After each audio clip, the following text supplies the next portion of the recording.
এই পর্বে আমরা নিজেদের কম্পিউটারে তৈরি করা কিছু পেজের মধ্যে লিংকিং করব এবং তারও আগে আমরা আরো একটি নতুন জিনিস শিখব যে আমরা কিভাবে একটা লিস্ট তৈরি করতে পারি। তো লিস্ট তৈরি করতে গেলে আমাদের একটা নতুন ট্যাগ সম্পর্কে আবার ধারণা নিতে হবে। যেমন আমরা একটা ট্যাগ লিখছি ইউএল। ইউএল এর ফুল ফর্ম হচ্ছে আনঅর্ডারড লিস্ট, অর্থাৎ এখানে একটা লিস্ট তৈরি করব আমরা কোনো কিছুর, যেটা আনঅর্ডারড, অর্থাৎ কোনো নাম্বারিং থাকবে না বা কোনো কিছু থাকবে না।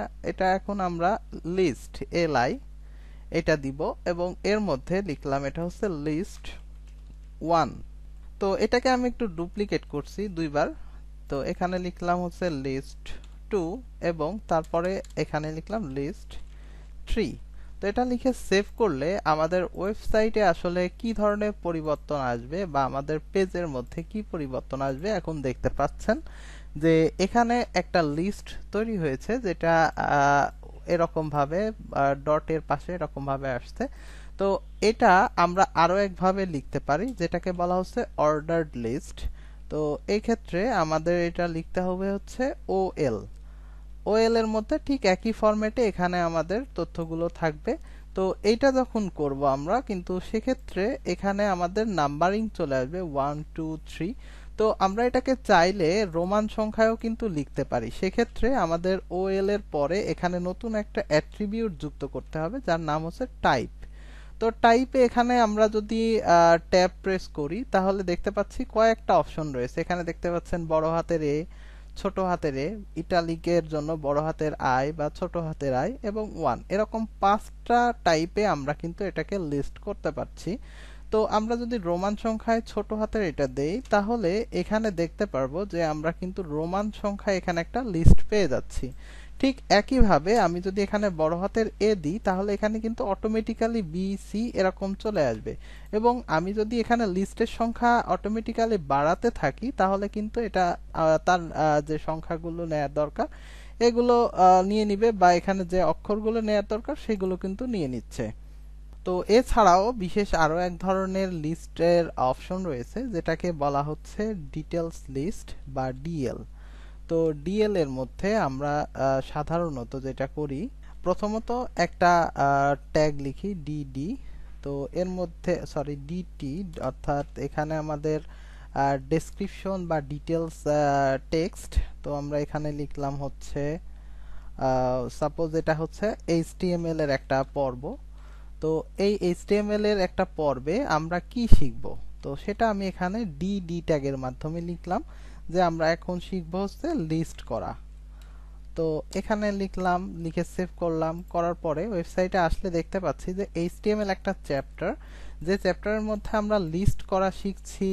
তারপরে আমরা এটা আরো কিছু ডুপ্লিকেট করি, আরো 2-3 বার ডুপ্লিকেট করলে। তো আগে এটাকে একটু সেভ করি, করলে এখানে দেখতে পাচ্ছি যে এখানে কিন্তু লিস্টই চলে এসেছে। তো আমরা এখানে যেটা করব যে এখানে আমরা লিস্ট ছাড়াও শিখেছি হচ্ছে পি ট্যাগের ব্যবহার, তারপরে শিখেছি হচ্ছে H1 থেকে H6 এর ব্যবহার। তো এরকম ভাবে আবার মনে করেন একটা বইয়ের যেমন চ্যাপ্টার ওয়াইজ এরকম লিস্টিং করা হয়, সে ধরনের ডেসক্রিপশন লিস্ট বা ডিটেলস লিস্ট যেটাই বলেন, এটা হচ্ছে ডিএল এর মাধ্যমে করা হয়ে থাকে।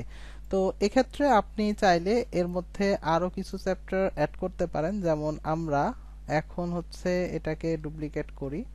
তো এখন আমরা হয়তো সিএসএস সম্পর্কে জানবো এর পরে। তো সেক্ষেত্রে সিএসএস এর একটা এরকম ভাবে দেখবেন যে লিস্ট কিন্তু আমরা তৈরি করতে পারছি। অর্থাৎ এক্ষেত্রে আমাদের এই ডিএল এর মধ্যে এরকম প্রথমত ডিটি লিখতে হবে, যেটা হচ্ছে টাইটেল হিসেবে আসবে। আর তারপরে আমাদের এর মধ্যকার যে তথ্যগুলো বা ডাটাগুলো, সেই ডাটাগুলো এখানে ডিডি ট্যাগের মধ্যে ব্যবহার করতে হবে। তো আমরা এই লিস্ট করা শিখেছি। তো এখন আমরা যেটা করব যে আমাদের একটা অ্যাঙ্কর ট্যাগের ব্যবহার শিখেছিলাম, যেখানে আমরা একটা বাইরের ওয়েবসাইট অর্থাৎ যেমন মামুরজোরের সাথে এটা কানেক্ট করেছিলাম। তো এবারে আমরা দেখব যে আমাদের নিজস্ব কম্পিউটারে তৈরি করা কোনো পেজ এখানে কিভাবে নিয়ে আসতে পারি। এর জন্য আমি এখানে থেকে নতুন একটা ফাইল ক্রিয়েট করছি, এটার নাম দিলাম হচ্ছে page2.html। তো page2.html কে এখানে নিয়ে আসলাম, নিয়ে এসে এখানে আমি জাস্ট একটা টেক্সট লিখি যে পেজ পেজ 2। তো এখানে লেখার পরে যেটা করব আমরা এই অ্যাঙ্কর ট্যাগের মধ্যে এখানে লিখলাম হচ্ছে এটা হচ্ছে পেজ 2 লিখে সেভ করলাম। তো আমার এই লিংক তো অটোমেটিক্যালি বুঝে নিবে না যে এটা পেজ 2। আচ্ছা, এক্ষেত্রে একটু লক্ষ্য করেন আমাদের পেজটা এখানে ক্রিয়েট হয়েছে কিন্তু ইমেজ ফোল্ডারের মধ্যে। তো যদি এরকম একটা ফোল্ডারের মধ্যে থাকে, আমরা আগে যেমন এখানে ইমেজের আগে ফোল্ডারের নামটা লিখে দিয়েছিলাম, এক্ষেত্রেও কিন্তু আমাদের সেই একই কাজটাই করতে হবে। অর্থাৎ এক্ষেত্রে আমাকে এখানে লিখতে হবে img, তারপর একটা স্ল্যাশ, তারপরে দিতে হবে page dot page 2 dot html, তারপর এখানে সেভ করে দিতে হবে। তো এখন আমরা এখানে আসলে দেখব যে আমাদের কিন্তু এখানে একটা লিংক চলে আসছে, যেটাতে ক্লিক করলে এখানে কিন্তু পেজ 2 যে লেখাটা আমরা লিখেছিলাম পেজ 2 এর মধ্যে সেটা দেখতে পাচ্ছি। তো আমি এখানে একটু ক্লিয়ার করার জন্য সেভ করে দিচ্ছি, তারপর একটু রিলোড দিলে বুঝতে পারবেন বিষয়টা, যে এখানে কিন্তু পেজ 2 চলে আসছে, যেটা আমরা কিন্তু নিয়ে আসলাম। তো এক্ষেত্রে আমাদের যেটা হচ্ছে যে আমাদের কিন্তু হোম পেজটা এখান থেকে হারাই গেছে, অর্থাৎ আমরা যে পেজটাতে ছিলাম সেই পেজটা কিন্তু এখন আর নেই। তো আমরা এখন আবার সেই ইন্ডেক্স পেজে ফেরত আসছি, এখন আবার ক্লিকেবল সেই লিংকটা খুঁজে পাচ্ছি। তো এখন আমি যেটা দেখাবো যে আমাদের যদি এই লিংকটা এখানে না থেকে আমাদের যদি এমনিতে যে মেইন যে ফোল্ডারটি রয়েছে এখানে থাকে, তো এক্ষেত্রে আমি আরেকটা নামকরণ করি পেজ 3.html। তো এটার নামকরণ করার পরে এখন দেখতে পাচ্ছেন এটা কিন্তু আর ইমেজ ফোল্ডারের মধ্যে নেই।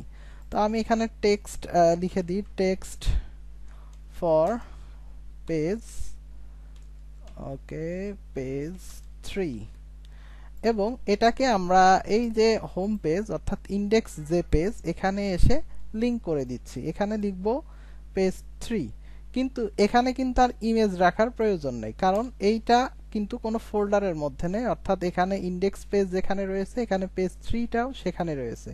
তো এখানে আমি এটা 3 লিখে সেভ করে দিলাম, এবং এখানে এসে দেখতে পাচ্ছি যে এখানে কিন্তু পেজ 3 নামে একটা লিংক চলে এসেছে।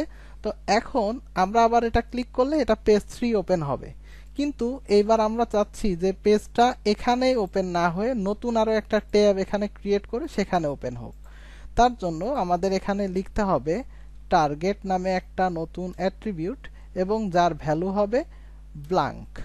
এটা যদি আমরা ব্যবহার করি তারপরে এখানে যদি ক্লিক করা হয় তাহলে দেখতে পাচ্ছেন আমাদের হোম পেজটা কিন্তু ঠিকই আছে এখানে, কিন্তু আমাদের নতুন আরেকটা এখানে ট্যাব ক্রিয়েট করে এখানে আমাদের নতুন একটা পেজ চলে এসেছে।